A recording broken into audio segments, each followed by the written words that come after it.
হাসিনার মৃত্যুদণ্ড নিয়ে এবার মুখ খুলল পাকিস্তান।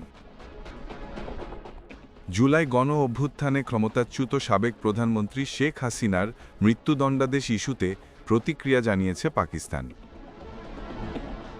মানবতাবিরোধী অপরাধে হাসিনা বিরুদ্ধে হওয়া এই রায়কে বাংলাদেশের অভ্যন্তরীণ বিষয় বলে মন্তব্য করেছে দেশটি। শুক্রবার ২১ নভেম্বর সাপ্তাহিক সংবাদ ব্রিফিংয়ে পাকিস্তানের পররাষ্ট্র মন্ত্রণালয়ের মুখপাত্র তাহির আনরাবি এ মন্তব্য করেন। তিনি বলেন, এটি বাংলাদেশের অভ্যন্তরীণ বিষয়।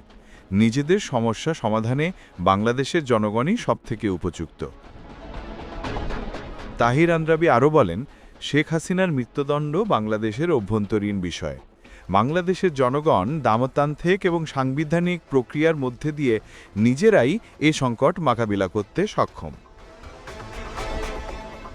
এর আগে গত সোমবার জুলাই আন্দোলনের সময়ে মানবতা বিরোধী মামলায়